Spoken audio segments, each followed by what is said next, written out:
¿Qué tal? ¿Cómo les va? Aquí estamos en una nueva entrevista del grupo GIEM Filosofía de la Universidad Nacional de Mar del Plata. Hoy tengo el grandísimo placer de estar acompañada por Estefanía Sotocorno, quien fuera estudiante en la Universidad de Mar del Plata. Compartimos ese espacio, después obviamente colegas y con una trayectoria muy rica, muy valiosa, que seguro va a impactar y va a dejar una huella entre quienes nos escuchen. Una alegría muy grande porque hacía mucho tiempo que no nos encontrábamos. Bienvenida, querida Estefanía. Hola, buenas tardes. Bueno, muchísimas gracias, Susana. La verdad que un enorme gusto que me hayas invitado a compartir este espacio. Recuerdo con mucho cariño el paso por la Universidad de Mar del Plata y bueno, he sido alumna tuya, así que también tengo muy buen recuerdo de la cursada de filosofía medieval y de los seminarios, así que bueno, la verdad Menos que mal.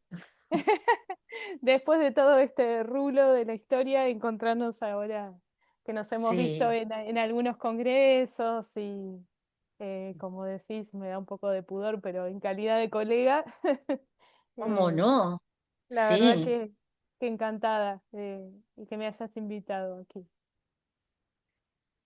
Así que bueno, bienvenida a este espacio y acá la cuestión es compartir, no una cuestión de tiempos, de títulos, sino esta pasión que tenemos por la filosofía, por los estudios clásicos, medievales, la filología, etcétera. Así que te escuchamos, Estefanía. Bueno, sí, es la verdad, como decís, una pasión por los libros, por la lectura, por buscar sentidos múltiples, ¿no? A los textos. Creo que eso, más allá de que una después se haya especializado en una cosa o en otra, está presente en la forma en que leemos cualquier texto o en que vemos el mundo, ¿no? Siempre Sí, ese gusto por pensar que la cosa podría ser de otra manera, eh, de que la perspectiva del otro es siempre estimulante, ¿no? La sospecha de que no hay una sola forma de ver las cosas eh, en todo, ¿no? Lo que uno haga. Bueno, como vos decís, no se trata de hacer un recorrido por los distintos aspectos institucionales o los títulos que uno tenga, sino esta experiencia que está presente en la forma, como forma de estar en el mundo, diríamos, ¿no? Y mi caso, bueno, los libros siempre estuvieron presentes desde la infancia, gracias a madre y abuelas. Y después en la adolescencia yo tengo siempre la impresión de que fue la literatura, si cabe distinguir géneros, ¿no? De alguna manera la que me acercó a la filosofía, sobre todo la lectura de Rayuela, ¿no? Que la recuerdo con mucho cariño en la adolescencia, como llevándome ahí a preguntarme quiénes eran esos Heráclito y Parménides que nombra por ahí Cortázar, ¿no? En esa atmósfera tan misteriosa que pinta ahí entre una orilla y la otra, y con ese sí. personaje de la maga, ¿no? Y bueno, Ay, que sí. creo que a muchos nos ha impactado en nuestras juventudes, pero bueno, en mi caso creo un poco que hay ahí como un mito de origen del despertar de la vocación, ¿no? Que bueno, después fue por otros lados, pero hay algo ahí que recuerdo también con mucho cariño, las ganas de volver a casa para seguir leyendo esa novela además tan juguetona, ¿no? Con Sí. esos recorridos múltiples de nuevo, ese entusiasmo por lo que se puede hacer de más de una manera, ¿no? Como leer un libro por varios vericuetos. ¿Y cómo llegaste a la Facultad de de Humanidades para ingresar a la carrera de filo? ¿Cómo fue esa decisión? La decisión, y para mí un poco a partir de, sí, de docentes que tuve muy piolas, creo, en el Nacional, ahí en Mar del Plata, tenía muy claro ya desde la adolescencia que iba a ir por el lado de las humanidades, digamos. Un poco dudé hasta último momento si en anotarme en letras o en filo, cosa que después hice, me saqué las ganas de anotarme en letras también, aunque no la Claro, terminé. Hice gran parte de la carrera y bueno, ahora estoy haciendo una maestría también en literatura, así que esas ganas también siempre estuvieron. claro. Em, pero, este, bueno, yo en algún momento me tomé muy en serio el ballet que hice desde niña y Me acuerdo que ¿te contaba. acordás? En algún Sí, momento. sí. Me marcó mucho esa formación, creo también como a nivel disciplinar, ¿no? Después a la hora de, por ahí de hacer otra carrera, si bien el ballet quedó relegado por el gusto que me provocaba la lectura y esas ganas de llegar a casa y ponerme a leer y en un momento empecé a faltar a las clases de ballet y ya me di cuenta que eso no lo podía sostener más, pero quizás la disciplina se trasladó de, de, de una práctica a otra, ¿no? Muchas veces pienso en que cómo me ha marcado esa cuestión tan, por ahí en algunos aspectos rígida de la danza, en otros aspectos también tiene cosas lúdicas o por supuesto creativas, ¿no? Pero hay algo que quedó presente ahí. Este, pero bueno, un poco digamos, ese duelo por la danza lo tuve que hacer porque ganó la vocación lectora, ¿no? Y de alguna manera sentía que tenía que poner todo el tiempo y la energía, o que quería poner todo el tiempo y la energía en los libros y bueno, me fui desplazando para ahí y la verdad que en el Nacional tuve muy buenos profesores que los recuerdo de nuevo, ¿no? Creo que tuve suerte en ese sentido, Mm, o no sé si suerte por la educación pública que hoy la tenemos un poco en jaque. Eh, sí, la educación pública creo, en mi caso, realmente creo que tuve excelente paso por la escuela sí. secundaria y la universidad.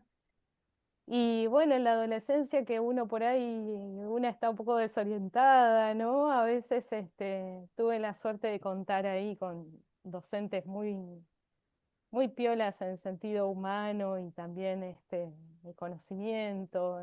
Recuerdo bueno, mi profesora de filo en la secundaria y las de literatura, porque también tuve algún profe varón que no sé si era tan común en la secundaria por entonces, pero bueno, sin duda eso, y compañeros, ¿no? Y compañeras también que eran muy lectoras y lectoras y en sus casas tenían eh, lindas bibliotecas, ¿no? Así que fue toda una época muy, bueno, muy efervescente en ese sentido, que viajábamos desde Mar del Plata, veníamos acá a Buenos Aires a buscar libros y a ver Sí. cosas.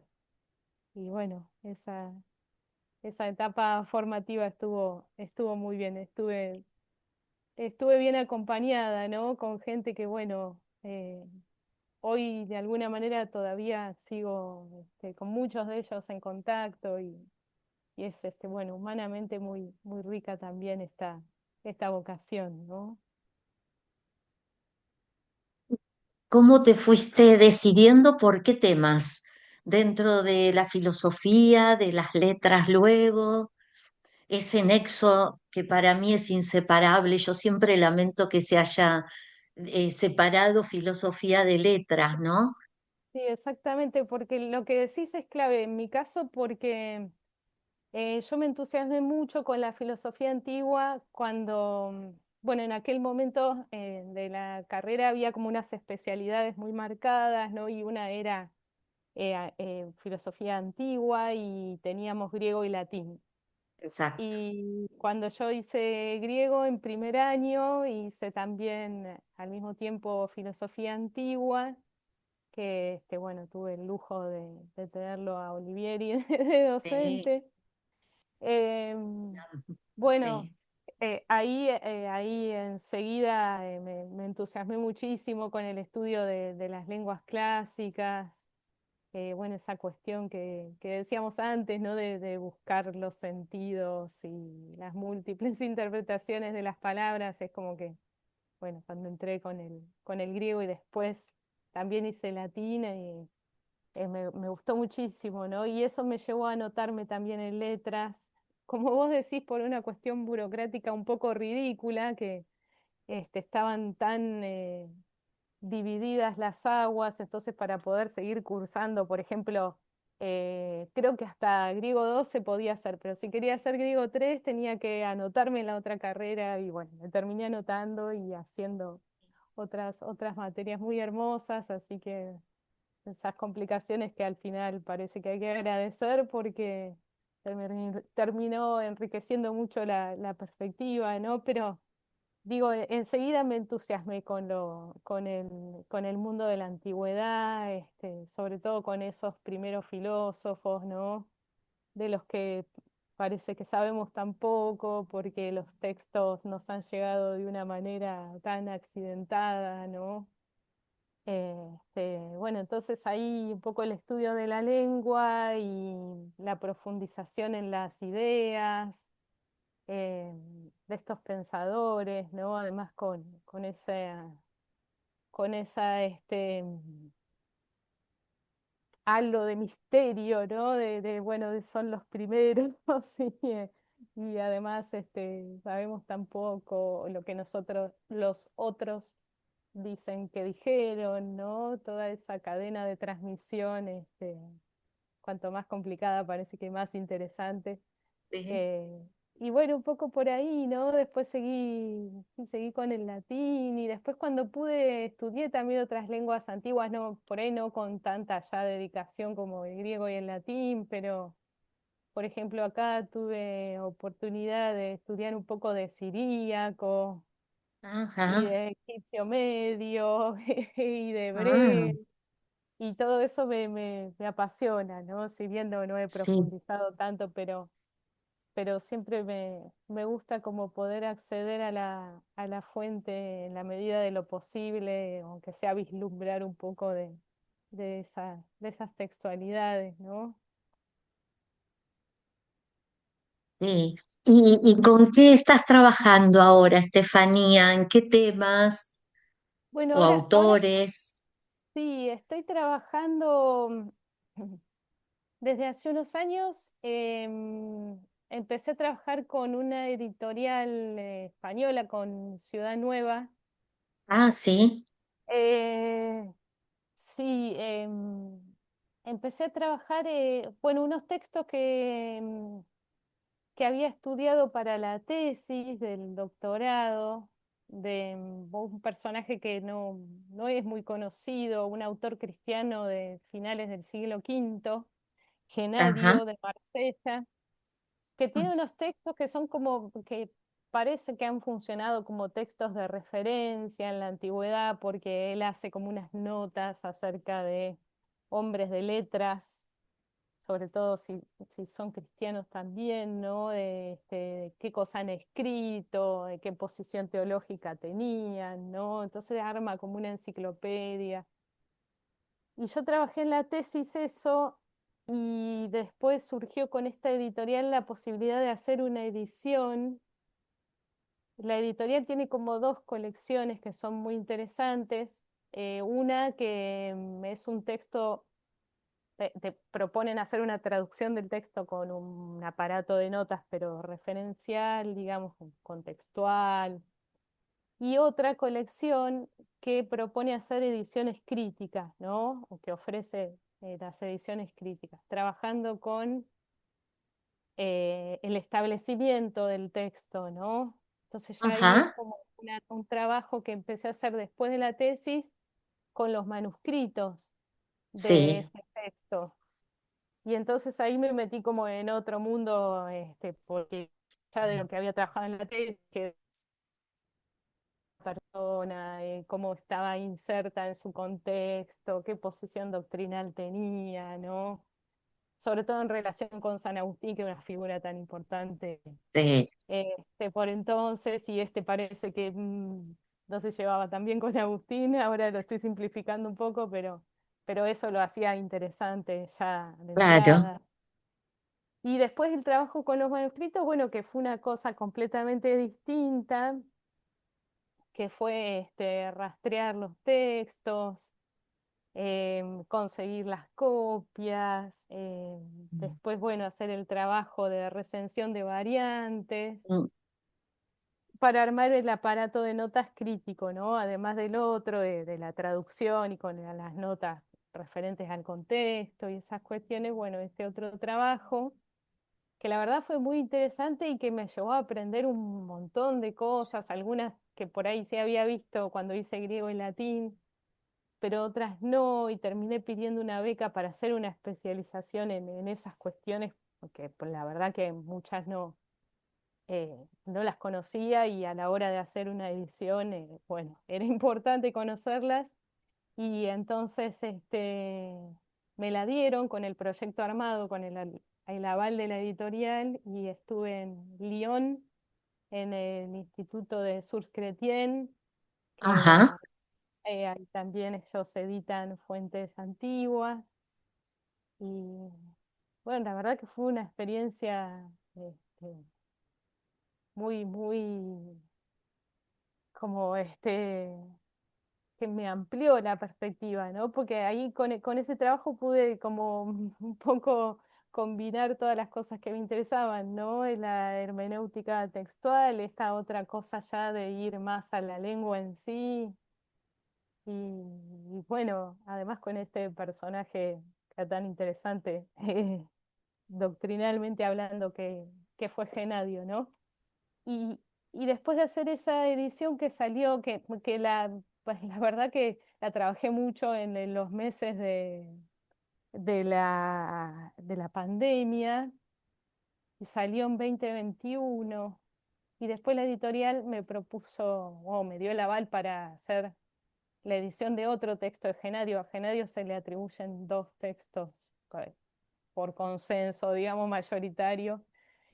Otro texto así con un poco las mismas características, como unas pequeñas notas sobre el dogma cristiano, ¿no? Como de nuevo un texto como más de uso, ¿no? Para tener a mano sobre qué cosas está bien creer respecto de algunos dogmas, ¿no? Como bueno, la Trinidad o la Encarnación, o rituales como el bautismo. Ujú. Bueno, y ese salió el año pasado. Ah, qué bien. Sí, y ahora estoy trabajando con la misma editorial y con estas mismas pautas de trabajo, con un texto que es un poco más desafiante porque es más largo y tiene una traducción textual un poco más complicada, que es de Jerónimo, alguien que Ajá, estuvo en relación con Agustín, sí, ¿no? Y bueno, y Jerónimo tiene también un texto pariente de este que te decía de Genadio, que hace las notas sobre los escritores, bueno, que son los catálogos de hombres ilustres, ¿no? Que de hecho el sí. de Genadio está escrito para continuar el de Jerónimo. Entonces, bueno, Ah, ahí. mira, qué bien. No lo conocía, Genadio. Ujú. No, Genadio no, la verdad que no es muy renombrado, pero sí es No, muy usado, eso es interesante, porque de muchos personajes solo se sabe lo que él dijo, ¿no? claro. Ah, mira, Pero claro, sí, seguro, claro. sí, pero el mensajero quedó ahí como Sí, olvidado, ¿no? tapado. Sí, por ahí el prestigio o por el interés que despertaban los personajes en sí de su galería, digamos, este, de hombres ilustres. bueno, no tiene Sí. mujeres ilustres, hay que decir. Pero bueno, eran otros tiempos. Sí, bueno, yo también, sabes que defiendo mucho, siempre decía en las clases, y lo sigo diciendo ahora donde puedo, que hay que empezar a buscar, porque la patrología latina, por ejemplo, está llenísima de autoras y autores que aún no se Sí, han que traducido, no se ¿no? han trabajado, sí, sí, De sí, hay hecho, que bueno, mi buscar. tesis doctoral también fue sobre un desconocido, cuando se suele decir o encontramos en los manuales esto, el siglo XI es el siglo de Anselmo, entonces yo agregué Claro, es el siglo de Anselmo y de Otló, me que acuerdo, también sí, está en las antípodas. Pero claro. es esto que decís, interesantísimo, sí, sí, Sí, sí, sí, por y han suerte sido, hay no, no mucho, hay decís, mucho, no, que hay mucho campo, ¿no? Sí, la verdad que muchísimo, como decís, si uno agarra la patrología a manera, digamos, de guía, porque por un sí, lado, por algo hay que empezar exacto, para entrar en los repositorios a buscar, hay mucho. Los repositorios ahora, cuando yo empecé el primer trabajo de edición, me costó un poquito más hacerme con las copias, porque, por ejemplo, la Biblioteca del Vaticano estaba recién digitalizando fondos sí, y manuscritos que yo necesitaba, por ejemplo, no estaban todavía digitalizados. sí, Entonces tuve que pedir algo que era muy ridículo, que era como que hicieran una fotocopia sí, de un microfilm y tardaron más de sí, un año en hacerla, por ejemplo, sí. ¿no? Entonces, bueno, todo ese tiempo como que se me perdía para trabajar o, bueno, Sí, hacía otra cosa, ¿no? Pero me pasó con varios de los manuscritos, yo trabajé con más o menos una quincena, ¿no? Después trabajé, vi más o menos 15, pero después no los usé todos porque no todos eran igualmente importantes.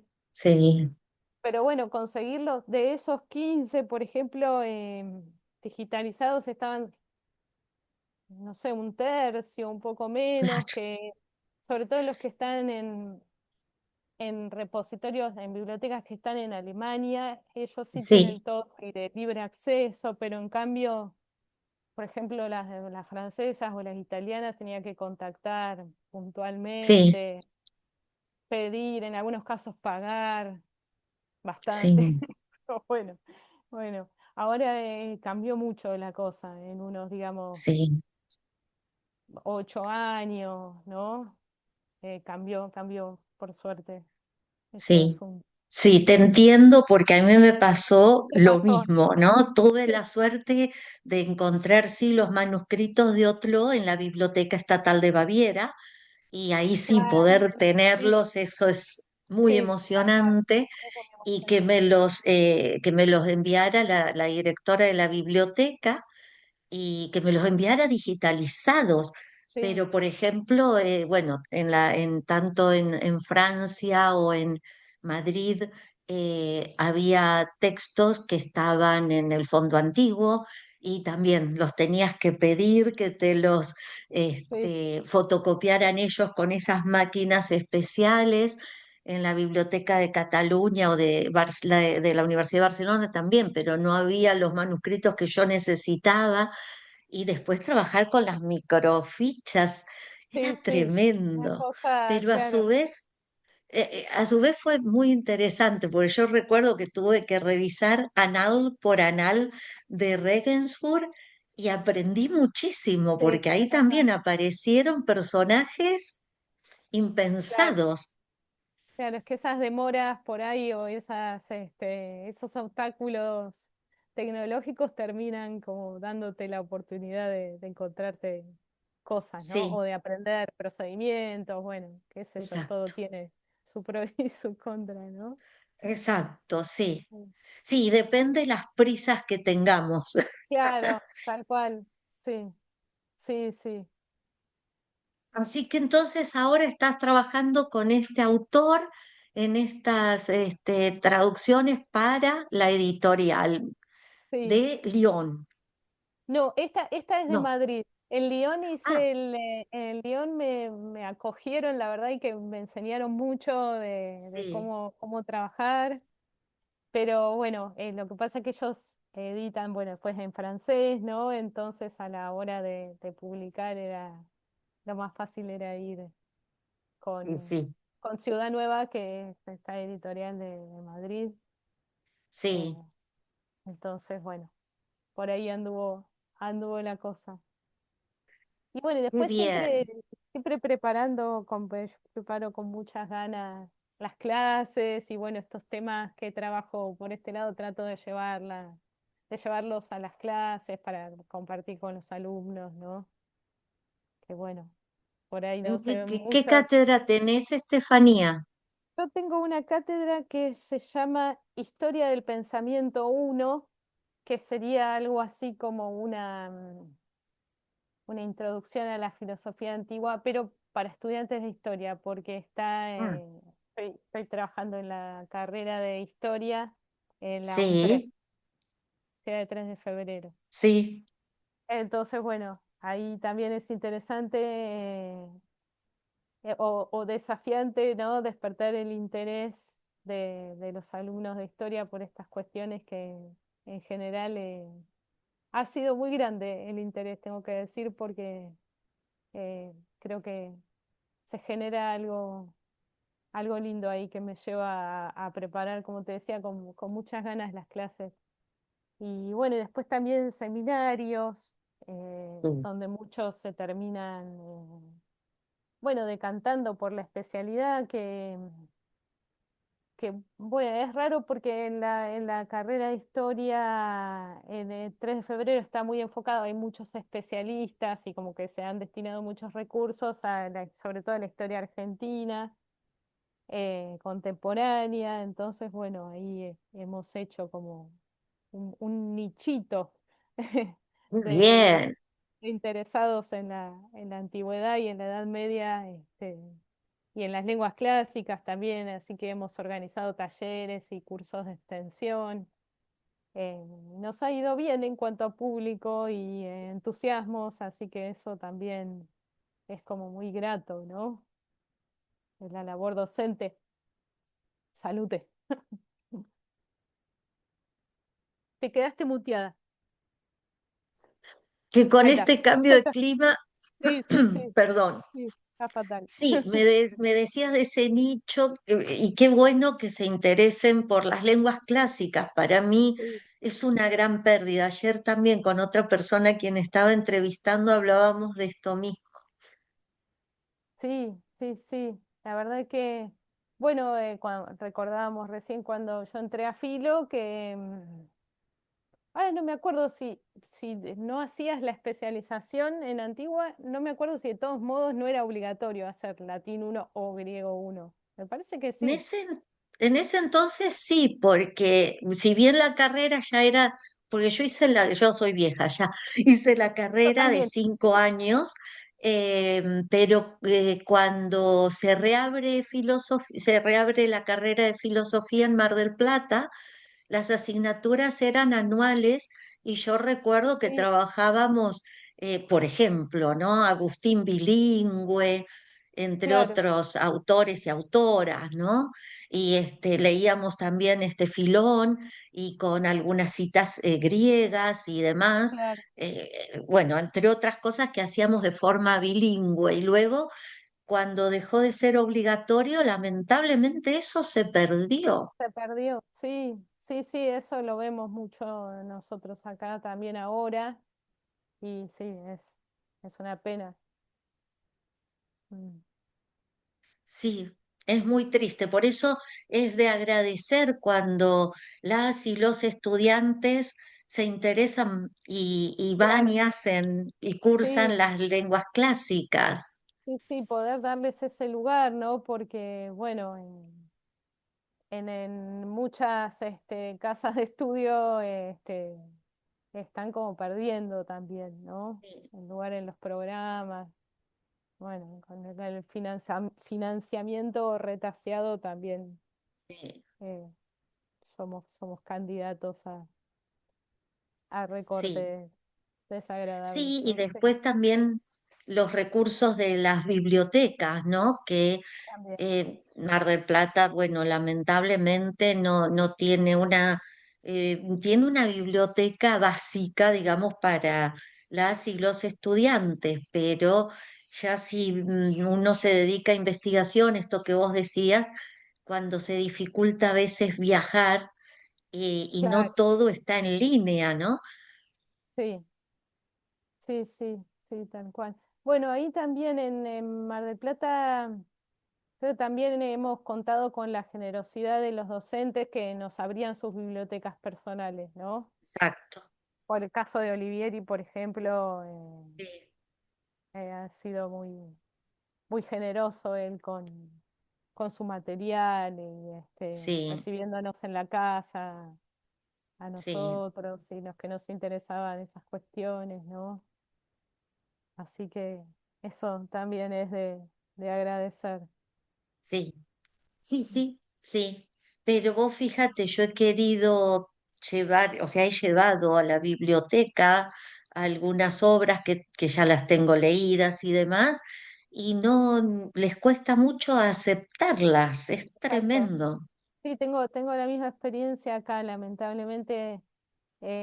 Hoy mucha gente ve el libro físico como un estorbo, ¿no? Sí, Que lo notamos también entre los estudiantes, que eso es como, bueno, estudiantes de historia o de filo que te digan, no, yo prefiero tenerlo digital porque me ocupa menos espacio.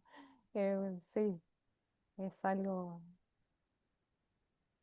sí, que alguien que se dedica a humanidades le tenga como resquemor a juntar libros es casi, la relevancia el otro día también lo decía en un congreso, ¿no? La relevancia sobre el estudio de la filosofía medieval y la enseñanza, la relevancia de los índices, ¿no? Eso de poder agarrar un libro de un así, autor, aunque esté traducido, pero ver el índice, el contenido, hacer esos análisis y claro, seguir buscando.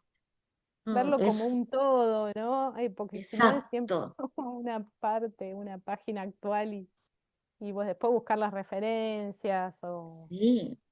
bueno, Sobre todo los pies de página. Yo siempre valoré mucho los pies de página porque te iban llevando de una obra a la otra claro, cortasarianamente para volver a las totalmente. rayuelas que La uno hace. rayuela, sí, Las rayuelas, sí, es así. es Y así. querida Estefanía, mira, nos quedan, sí, 4 minutos. 4 minutos. em, para que comentes lo que desees compartir, no te interrumpo más.